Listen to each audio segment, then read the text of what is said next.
नमस्कार, आप देख रहे हैं न्यूज वर्ल्ड इंडिया और मैं हूं आपके साथ सत्येंद्र कनौजिया। सबसे पहले एक नजर डालते हैं इस वक्त की हेडलाइंस पर।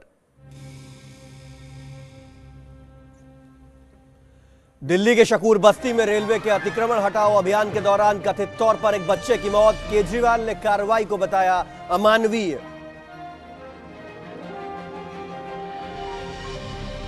तीन दिन के भारत दौरे के बाद आज जापान रवाना होंगे पीएम शिंजो आबे। दोनों देशों के बीच bullet train, civil nuclear deal समेत कई करारों पर हुए दस्तखत। जीएसटी बिल पर कांग्रेस को मनाने की केंद्र की कोशिशें तेज। आज कांग्रेस नेताओं के साथ सरकार के प्रतिनिधि कर सकते हैं बैठक। वसुंधरा सरकार के 2 साल पूरे होने पर आज जयपुर में बीजेपी की बड़ी रैली। राज्य भर से आने वाले कार्यकर्ताओं को संबोधित करेंगे अमित शाह। संसद पर आतंकवादी हमले की आज 14वीं बरसी। 13 दिसंबर 2001 को आतंकवादियों ने किया था लोकतंत्र के मंदिर पर हमला।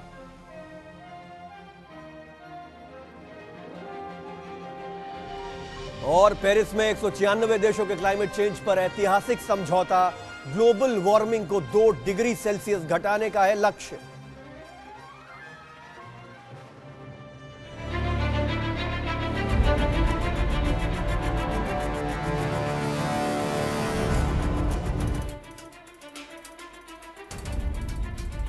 Delhi Haryana border toll tax पर शनिवार की रात कुछ बदमाशों ने ड्यूटी पर तैनात एमसीडी के कर्मचारी को गोली मार दी और फरार हो गए। बदमाशों ने नकाब लगा रखा था। कर्मचारी को जख्मी हालत में अस्पताल में भर्ती कराया गया है।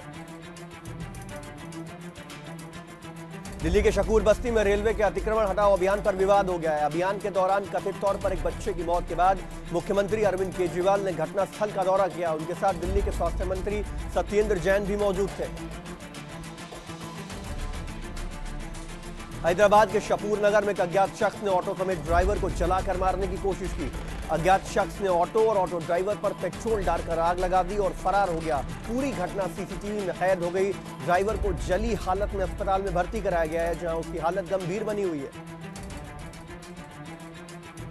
यूपी के शाहजहांपुर में एक तेज रफ्तार रोडवेज की बस बेकाबू होकर एक बारात पर जा चढ़ी, जिसमें मौके पर ही 4 लोगों की मौत हो गई, जबकि 12 लोग जख्मी हो गए। रोडवेज के ड्राइवर को गिरफ्तार कर लिया गया। संसद में जीएसटी बिल पर जारी गतिरोध दूर करने के लिए आज बीजेपी सरकार कांग्रेस नेताओं से मुलाकात करेगी। जीएसटी विधेयक पर मचे घमासान के बीच शीतकालीन सत्र बगैर किसी कामकाज के बाधित हो रहा है। ऐसे में नई उम्मीदों के साथ सरकार ने कांग्रेस के सामने कुछ प्रस्ताव रखे थे, जिन्हें ध्यान में रखकर आज सरकार कांग्रेस के प्रमुख नेताओं के साथ बैठक करेगी। आज संसद पर हुए हमले की 14वीं बरसी है। 13 दिसंबर 2001 को 5 आतंकवादियों ने संसद पर हमला किया था। उस वक्त बड़े नेताओं समेत करीब 100 लोग संसद परिसर में मौजूद थे। आतंकवादियों ने फर्जी आइडेंटिटी नंबर लगाकर संसद परिसर में प्रवेश किया था। आतंकवादियों के पास AK-47 ग्रेनेड लॉन्चर्स, पिस्टल और ग्रेनेड्स थे। सुरक्षा कर्मियों ने जान पर खेलते हुए सभी आतंकवादियों को मार गिराया था।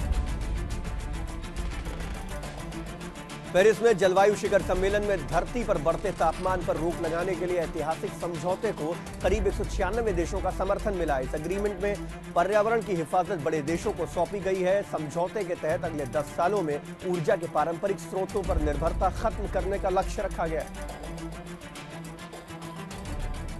भारत में 3 दिनों का दौरा पूरा कर जापान के प्रधानमंत्री शिंजो आबे आज सुबह करीब 9 बजे दिल्ली के पालम एयरपोर्ट से जापान के लिए रवाना होंगे।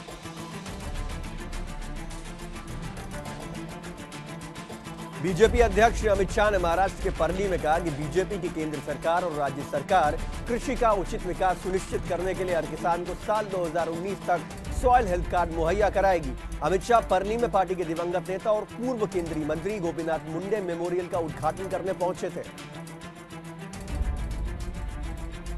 वन रैंक वन पेंशन की मांग को लेकर पूर्व सैनिक दिल्ली में जंतर मंतर पर आज आक्रोश रैली करेंगे। रैली के जरिए पूर्व सैनिक सरकार पर ओआरओपी को जल्द लागू करने का दबाव बनाएंगे। केंद्र सरकार ने 7 नवंबर को ओआरओपी पर नोटिफिकेशन जारी किया था, लेकिन पूर्व सैनिक असंतुष्ट हैं। उनकी मांग है कि 1 जुलाई 2015 की जगह 1 अप्रैल 2014 से ओआरओपी को लागू किया जाना चाहिए।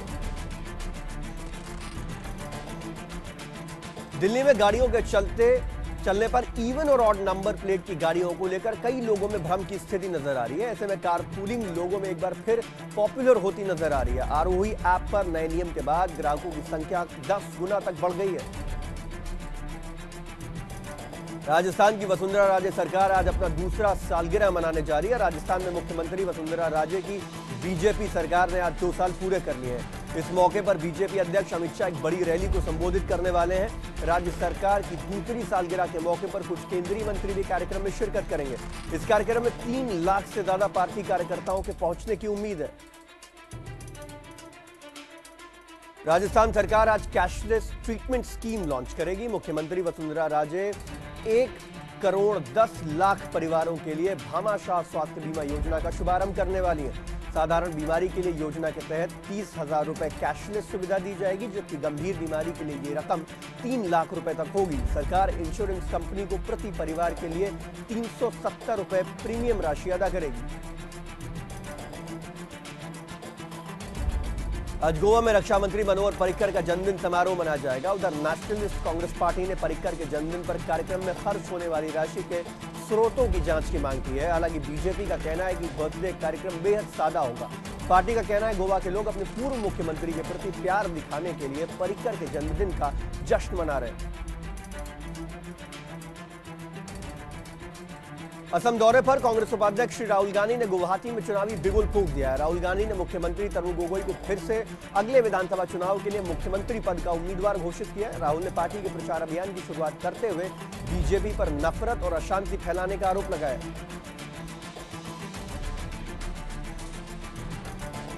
राष्ट्रपति प्रणब मुखर्जी 3 दिनों के पश्चिम बंगाल दौरे पर हैं। आज सुबह प्रणब मुखर्जी राजभवन में देवरंजन मुखर्जी स्मारक पर व्याख्यान देंगे। राष्ट्रपति दोपहर में हावड़ा जिले में सलकिया के सेठ बंसीलाल जालान मेमोरियल मंदिर में 51 फीट ऊंची भगवान शिव की मूर्ति का अनावरण करेंगे और शाम को पंडित जवाहरलाल नेहरू की 125वीं जयंती पर आयोजित समारोह में शिरकत करेंगे।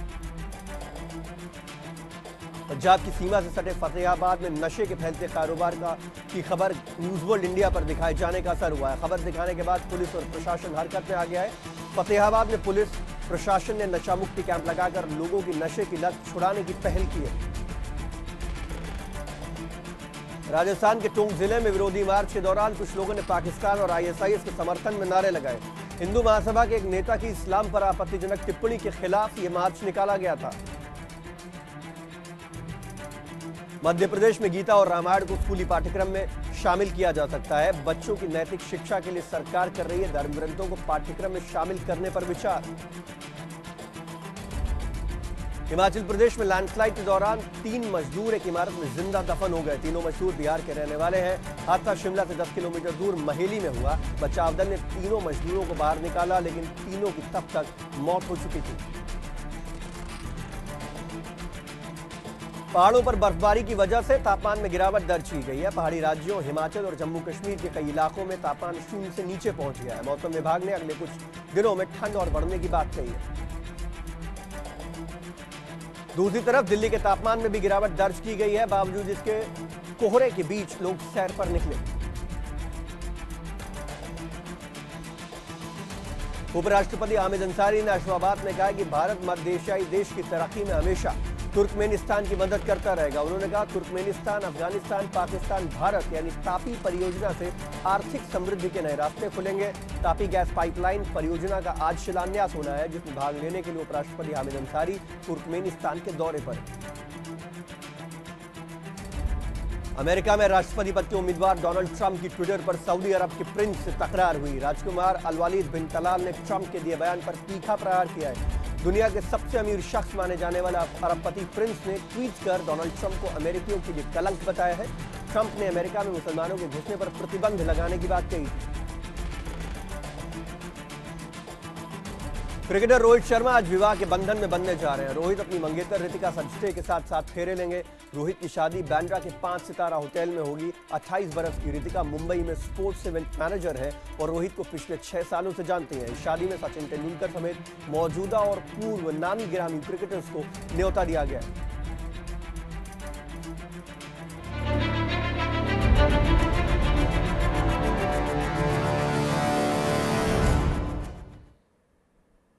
चलिए अब बढ़ते हैं कुछ और खबरों की तरफ। दिल्ली के शकूर बस्ती में रेलवे के अतिक्रमण हटाओ अभियान पर विवाद खड़ा हो गया। अभियान के दौरान कथित तौर पर एक बच्चे की मौत के बाद मुख्यमंत्री अरविंद केजरीवाल ने मौके का दौरा किया। उनके साथ दिल्ली के स्वास्थ्य मंत्री सत्येंद्र जैन भी मौजूद थे। केजरीवाल ने कड़ाके की ठंड में रेलवे की कार्रवाई को अमानवीय बताया है। इस इलाके के 2 एसडीएम्स को सस्पेंड कर दिया गया है, साथ ही एक इंजीनियर को भी निलंबित किया गया है। केजरीवाल ने आरोप लगाया कि शकूर बस्ती में रेलवे ने 500 झुग्गियां तोड़ दी हैं। 94 से 92 से 20-20 साल से लोग यहाँ पे रह रहे थे और 20-20 साल पुरानी झुग्गियों को यहाँ पे तोड़ दिया गया। जिन भी ऑफिसर्स ने ये किया है, मुझे नहीं लगता वो इंसान है, वो वहशी हैं, वो जानवर हैं और मुझे लगता है भगवान उनको कभी माफ नहीं करेगा। आज वो सत्ता के नशे में चूर हैं, चाहे वो जिसके इशारे पे काम कर रहे हैं, लेकिन जो भी सत्ता और जो भी लोग अहंकार के नशे में चूर हो जाते हैं, अहंकार तो रावण का भी नहीं छोड़ा था भगवान ने। ऐसे लोगों को भगवान कभी माफ नहीं करेगा और दिल से उनके लिए बहुत ही बददुआ निकल रही है जिन लोगों ने भी ये किया है। रेलवे वालों ने आज लगभग 500 से ज्यादा झुग्गियों को तोड़ा है और बहुत ही बेदर्दी से लोगों के साथ पेश आए हैं। काफी लोगों को पिटाई की गई है। एक बच्चे की मौत हुई है जिसके डिमोलिशन की वजह से। एक आदमी को जो जेसीबी मशीन से चोट लगी है, उसकी पसलियों में काफी चोट लगी है और बहुत ही बेरहमी से किया गया। और क्या मौसम चुना है कि मतलब इतनी सर्दी के अंदर लोगों को देखिए कैसे पड़े हुए हैं। आप देखिए कि लोग बचेंगे मरेंगे क्या होगा। दूसरी बात यह कि जब सरकार ने कहा हुआ है कि 2017 दिसंबर तक इनको किसी को नहीं तोड़ा जाएगा, अचानक इनको क्या ऐसी इमरजेंसी क्या आ गई थी कि नेशनल इमरजेंसी आ गई थी, आज ही इनको तोड़ना जरूरी था। चलिए आगे बढ़ते हैं, बात करते हैं जीएसटी पर जारी गतिरोध की। आज केंद्र सरकार गुड्स एंड सर्विसेज टैक्स यानी जीएसटी को पास कराने का रास्ता तलाश रही है। इस बिल पर कांग्रेस का समर्थन हासिल करने के लिए सरकार लगातार बातचीत कर रही है। इसी सिलसिले में आज सरकार और कांग्रेस के प्रतिनिधियों के बीच बातचीत हो सकती है। केंद्र ने कांग्रेस को जीएसटी बिल पर बातचीत के लिए प्रस्ताव भेजा है, जिस पर कांग्रेस आलाकमान को फैसला लेना है। जाहिर है सरकार पर बदले की सियासत का इल्जाम लगाकर कांग्रेस पिछले कुछ दिनों से संसद की कार्यवाही नहीं चलने दे रही है। वहीं सरकार हर हाल में विंटर सेशन में जीएसटी को पास कराने की कोशिश में है। जीएसटी बिल को लेकर वित्त मंत्री अरुण जेटली कांग्रेस नेता गुलाम नबी आजाद और आनंद शर्मा से भी बातचीत कर चुके हैं, मगर अब तक कोई सहमति नहीं बन पाई है। सरकार 1 जनवरी से जीएसटी लागू करना चाहती है, मगर संविधान संशोधन बिल की वजह से सरकार को विपक्ष के समर्थन की दरकार है।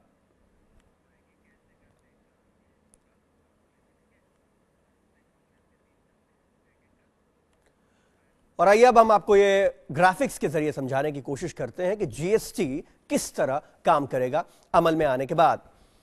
ये जीएसटी अभी राज्यों में अलग अलग लोकल टैक्सेस होते हैं। जीएसटी के आने के बाद एक टैक्स होगा।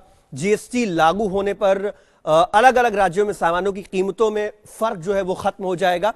इसके अलावा हर प्रोडक्ट पर लगे टैक्स में राज्य केंद्र की बराबर की हिस्सेदारी होगी, जो कि अभी नहीं है। तो ये तमाम चीजें जो मैं आपको जीएसटी से जुड़ी बता रहे हैं। हर प्रोडक्ट पर जीएसटी पर कांग्रेस की जो 3 शर्तें हैं, जीएसटी की दर 18% से ज्यादा ना हो, यह कांग्रेस की एक बड़ी मांग है। कंपनियों पर 1% लेवी का जो प्रावधान है वो हटा दिया जाए और विवादों के निपटारे के लिए एक स्वतंत्र मैकेनिज्म जीएसटी काउंसिल बनाई जाए। तो ये तमाम चीजें हैं जो कांग्रेस की तरफ से केंद्र सरकार के सामने रखी गई हैं। अब देखते हैं इस पर सरकार कितना राजी होती है। बहरहाल आगे बढ़ते हैं, बात करते हैं क्लाइमेट चेंज समिट की। पेरिस के जलवायु परिवर्तन सम्मेलन में आखिरकार ऐतिहासिक क्लाइमेट डील का अंतिम मसौदा ड्राफ्ट जो है वो जारी कर दिया गया है। भारत ने इस मसौदे का स्वागत किया है और इसे विकासशील देशों के हित में बताया है।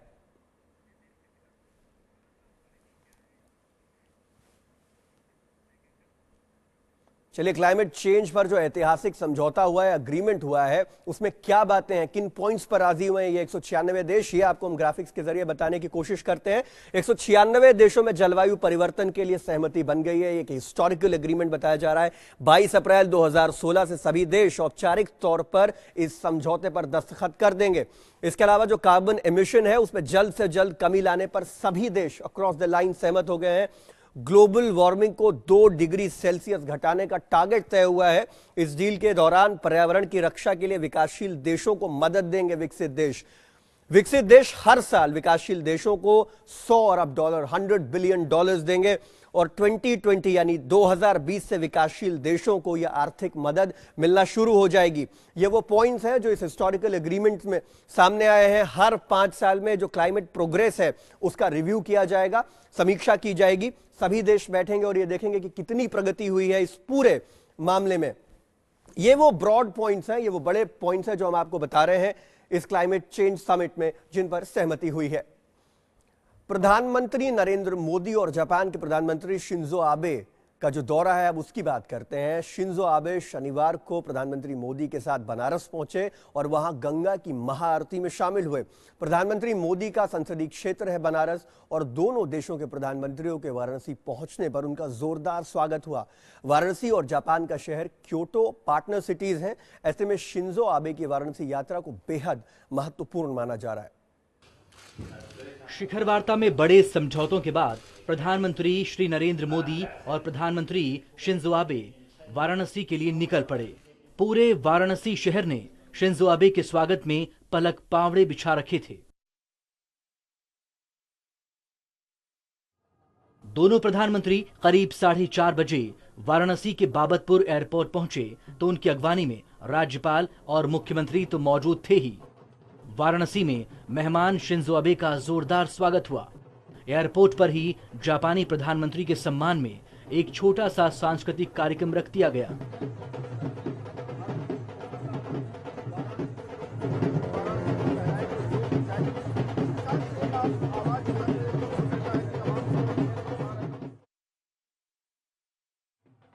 बाबतपुर एयरपोर्ट से दोनों प्रधानमंत्री सीधे नदेसर में होटल ताज गेटवे पहुंचे।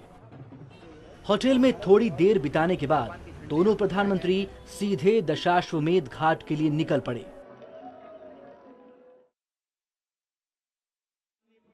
वे शाम करीब 6 बजे दशाश्वमेध घाट पहुंचे और गंगा महाआरती में शामिल हुए। शिंजो आबे ने पहले प्रधानमंत्री नरेंद्र मोदी के साथ 10 मिनट तक पूजा की और उसके बाद शुरू हुई गंगा महाआरती।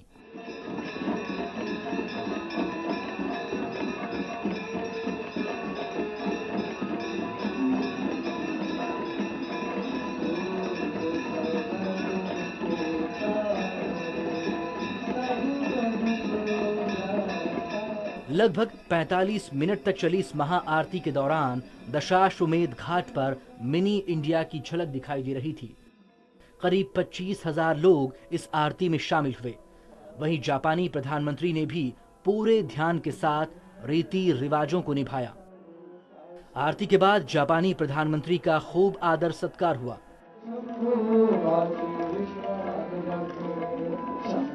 महाआरती के बाद दोनों प्रधानमंत्री फिर होटल ताज गेटवे पहुंचे। यहां करीब 1 घंटा बिताने के बाद भारत और जापान के प्रधानमंत्री एयरपोर्ट के लिए निकल पड़े, जहां से उन्होंने काशी में करीब 4.5 घंटे बिताने के बाद दिल्ली के लिए वापसी उड़ान भर ली। जापान के प्रधानमंत्री के काशी दौरे से इस ऐतिहासिक शहर की तस्वीर बदलने की एक बड़ी उम्मीद जगी है। आपको बता दें कि प्रधानमंत्री श्री नरेंद्र मोदी के पिछले साल जापान यात्रा के दौरान काशी और क्योटो के बीच पार्टनर सिटी एग्रीमेंट हुआ था, जिसके तहत काशी को विकसित करने में क्योटो सहयोग कर रहा है। Team news world India. चलिए अब आपको ग्राफिक्स के जरिए जल्दी से समझाते हैं भारत जापान के बीच वो जो डील्स हुई हैं उनसे जुड़ी 10 बड़ी बातें। 10 बड़ी डील्स हुई हैं। मुंबई से अहमदाबाद बुलेट ट्रेन चलेगी। जी हां, 98,000 करोड़ रुपए का प्रोडक्ट है ये प्रोजेक्ट है। रेलवे के विकास में $10 अरब देगा जापान। कार्बन उत्सर्जन पर, एमिशन पर मिलकर काम करने की बात हुई है भारत और जापान के बीच। दोनों देशों के बीच असैन्य परमाणु करार हुआ है, सिविल न्यूक्लियर एग्रीमेंट हुआ है। जलवायु परिवर्तन पर भी जापान की तरफ से सहयोग की बात कही गई है और भारत जापान के बीच सूचनाओं का और ज्यादा आदान प्रदान होगा, इस पर भी दोनों देश राजी हुए हैं। 1 मार्च 2016 से जापानियों को वीजा ऑन अराइवल मिलेगा, जो कि मौजूदा इलेक्ट्रॉनिक सिस्टम से अलग है। और मालाबार युद्धाभ्यास में जापान भी एक्सरसाइज में शिरकत करेगा। रक्षा क्षेत्र में भी जापान से भारत का सहयोग और बढ़ने वाला है और एपैक में भारत की सदस्यता का जापान ने समर्थन किया है। तो ये वो 10 बड़ी बातें हैं जो हमने आपको ग्राफिक्स के जरिए बताई। इस डील को और इन बातों को भारत के विकास के लिहाज से बेहद महत्वपूर्ण माना जा रहा है। आगे बढ़ते हैं, रुख करते हैं राजस्थान की मुख्यमंत्री वसुंधरा राजे की जो सरकार है, आज उसके 2 साल पूरे होने जा रहे हैं। 13 दिसंबर 2013 को राजे ने राजस्थान के मुख्यमंत्री पद की शपथ ली थी। सरकार का 2 साल पूरा होने पर बीजेपी ने जयपुर में एक बड़ी रैली का आयोजन किया है। रैली को बीजेपी अध्यक्ष अमित शाह संबोधित करने वाले हैं। इस रैली में राज्य भर के करीब 3 लाख बीजेपी कार्यकर्ताओं के हिस्सा लेने की बात कही जा रही है। अभी 2 साल अपने जो पूरे हो रहे हैं, ये बहुत ही कठिन 2 वर्ष निकले हैं, क्योंकि जिस स्थिति में हमको प्रदेश दिया गया था वो आप सब जानते हो कितना जर्जर था। फाइनेंशियली उसको समझना, उसको कुछ हद तक ठीक करना और फिर स्कीम्स को लागू करना, ये अपने आप में ही एक बहुत मेहनत का काम था। आगे बढ़ते हैं, बात करते हैं हरियाणा से आ रही खबर की। हरियाणा में पंचायत चुनाव की सरगर्मियां तेज हो चुकी हैं। राज्य चुनाव आयोग जल्द ही चुनाव कार्यक्रम का ऐलान कर सकता है, मगर अनिवार्य शैक्षिक योग्यता वाले नियम से सूबे के कुछ गांवों में परेशानी खड़ी हो गई है। कुरुक्षेत्र का यह गांव तो ऐसा है जहां सरपंच के लिए अब कोई योग्य उम्मीदवार ही नहीं मिल पा रहा।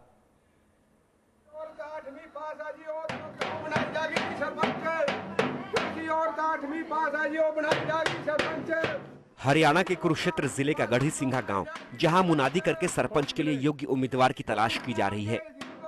गांव के सरपंच पद के लिए अनुसूचित जाति की 8वीं पास महिला की तलाश है, मगर गांव में ऐसी कोई महिला है ही नहीं। 8वीं पास तो है नहीं है जी, कोई महिला फिर सरपंच नहीं बन सकती है जी इस गांव में। होना तो चाहिए, अनपढ़ पई आनी चाहिए, जब है नहीं है तो 8वीं पास। करीब 1000 की आबादी वाले गढ़ी सिंघा गाँव में 400 के आसपास वोटर्स हैं। इस बार गांव के सरपंच का पद अनुसूचित जाति की महिला के लिए आरक्षित किया गया है। अब गांव वालों को चिंता इस बात की सता रही है कि कहीं गांव बिना सरपंच के ही ना रह जाए। वजह यह है कि राज्य सरकार ने पंचायत चुनाव लड़ने वालों के लिए न्यूनतम योग्यता तय कर दी है, जिसे हाल ही में सुप्रीम कोर्ट से भी हरी झंडी मिल चुकी है। दिलचस्पी ये है कि कुछ महिलाएं चुनाव की तैयारियों पर पहले ही हजारों रुपए खर्च कर चुकी हैं। दिमाग चला रखा जमी मरे इतना खर्चा कर दिया, कहने लगे 8 पास पलावने डिकड़ा योरवारी हो खर्चा कर दिया। पहला डेट नहीं दी थी 4 तारीख, फिर वो खर्चा नहीं करा। मैंने 40-50 रुपए खर्चा कर दिया, मैं खर्चा दे दो वापस। समस्या वाकई गंभीर है, तो क्या गांव बिना सरपंच के ही रहेगा? मुश्किल हमारे गांव में ये है जी, कोई 8वीं पास है ही नहीं है। ऐसी महिला 8वीं पास नहीं है, या तो इसको पुरुष में कर दे या जर्नल कर दे, या सरकार अनपढ़ता में रख दे। हो सकता है कि ये कहानी हरियाणा के किसी और गांव में भी हो, मगर राज्य सरकार पंचायत चुनाव में न्यूनतम शैक्षिक योग्यता के अपने फैसले पर अडिग है। चुनाव लड़ेंगे, राजस्थान के अंदर भी समस्या आई थी, परंतु शुरुआत तो कहीं ना कहीं से करनी पड़ेगी। कहीं ना कहीं शुरुआत तो करनी पड़ेगी। राज्य निर्वाचन आयोग को गढ़ी सिंघा गांव की समस्या का कोई न कोई समाधान तो निकालना ही पड़ेगा, जिसमें सरपंच पद को पुरुष या सामान्य श्रेणी के तहत लाना शामिल है। Rajesh Chauhan, news world India, Kurukshetra. Punjab की सीमा से सटे हरियाणा के इलाकों में नशे का कारोबार किस कदर बढ़ चुका है, इसे लेकर न्यूज वर्ल्ड इंडिया ने कुछ दिन पहले खबर चलाई थी और इस खबर के आने के बाद पुलिस विभाग हरकत में आ गया है। फतेहाबाद में पुलिस प्रशासन ने नशा मुक्ति कैंप लगाकर लोगों की नशे की लत छुड़ाने की पहल की है। मेरी तरफ से पंजाब सीमा से सटे हरियाणा के फतेहाबाद में नशे के बढ़ते कारोबार को देखते हुए अब पुलिस प्रशासन भी हरकत में आ चुका है। यहाँ के अलीका गांव में लोगों को नशे की लत से बाहर निकालने के लिए पुलिस प्रशासन और सामाजिक संस्था प्रयास ने मिलकर नशा मुक्ति कैंप का आयोजन किया। गीतों और नाटकों के जरिए लोगों को नशे की गंभीर समस्या के प्रति जागरूक किया गया। वहीं नशे के आदी लोगों की काउंसलिंग भी की गई। कैंप में सैकड़ों गाँव वालों ने हिस्सा लिया, जबकि 14 लोगों ने नशा छोड़ने की शपथ ली। किसी भी प्रकार का नशा नहीं करूंगा। प्रशासन ने नशे के कारोबार को रोकने के लिए टोल फ्री नंबर भी जारी किया। कार्यक्रम में हिसार रेंज के आईजी श्रीकांत जाधव ने बतौर मुख्य अतिथि शिरकत की।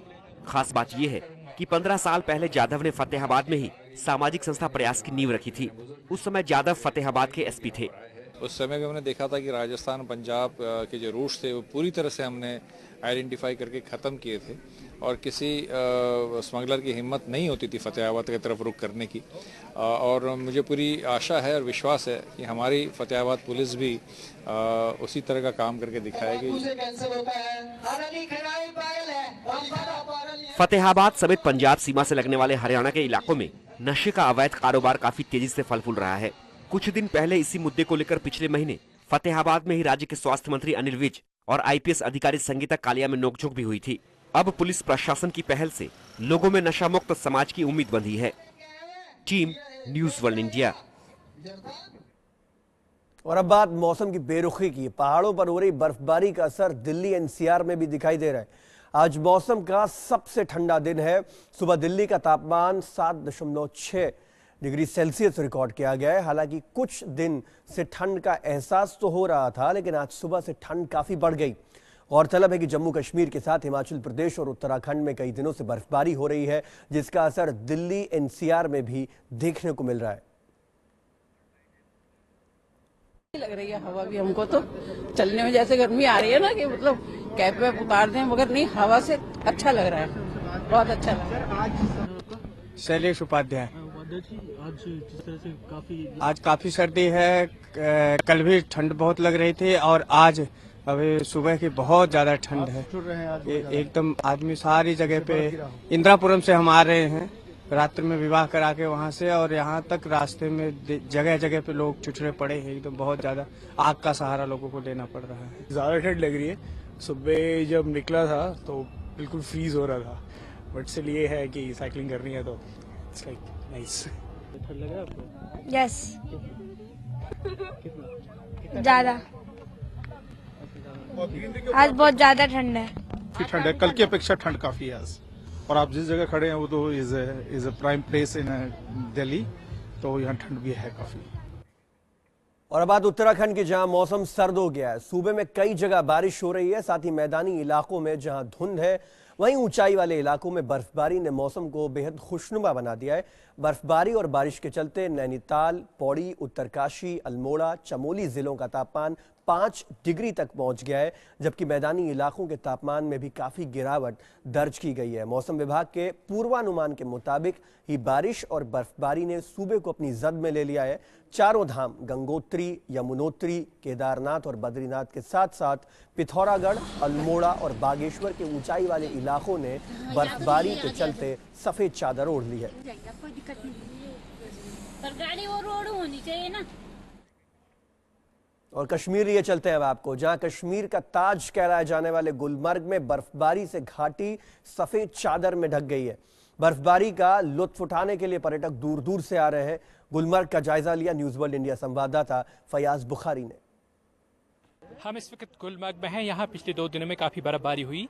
करीबन 2 फीट फ्रेश स्नोफॉल यहाँ पे जमा हुई है और अक्टूबर महीने से इस साल यहाँ बर्फ़ हुई और 4 फीट के करीब इस वक्त आप बर्फ़ जो देख रहे हैं यहाँ पे। अगर आप ऊपर पहाड़ी की तरफ देखेंगे, अफरवट की पहाड़ी है, यहाँ पे 10 फीट के करीब बर्फ़ है और यहाँ जो है तापमान ज़्यादातर 0 से नीचे ही रहता है। और आजकल रात को यहाँ पे टेम्परेचर जो है 0 से 20 डिग्री नीचे चला जाता है और यहाँ पे गुलमर्ग केबल कार ऊपर तक जाता है और पर्यटक काफ़ी तादाद में उधर ऊपर तक जाते हैं। और यहाँ गुलमर्ग जो है स्कीइंग के लिए माना जाता है, हाई अल्टीट्यूड स्कीइंग के लिए। बहुत सारे विदेशी लोग यहाँ स्कीइंग के लिए आते हैं और अभी स्कीइंग के लिए उतना बर्फ़ नहीं, उसे काफ़ी बर्फ़ होनी चाहिए। फिलहाल यहाँ बड़ी मात्रा में पर्यटक आ रहे हैं यहाँ स्नो से खेलने के लिए, स्नो से लुत्फ उठाने के लिए। और यहाँ बेंगलोर से आए हैं, एक कपल है। आप मुझे बताइए आपका नाम क्या है? मेरा नाम है श्रीनिवास और इनका नाम है हिमा। तो कैसा लग रहा है आप यहाँ? बहुत अच्छा लग रहा है। ये अपना फर्स्ट टाइम विजिट है Gulmarg. We never thought like such amount of snow is here and we are very much excited and seeing this snow and this weather it's really awesome. Kashmir is the best. It's a mini Switzerland. बहुत अच्छा लग रहा है, climate भी बहुत अच्छा है, मजा आ रहा है। बहुत अच्छा लग रहा है, एकदम बहुत बढ़िया जगह है और यहाँ पर हर साल आना चाहिए। हर साल स्नो गिरे तो हर साल आना चाहिए, बहुत अच्छी जगह है। तो यहाँ पर्यटक बहुत एंजॉय कर रहे हैं इस बर्फ में। गुलमर्ग से कैमरामैन शकील रहमान के साथ Fayaz Bukhari, news world India.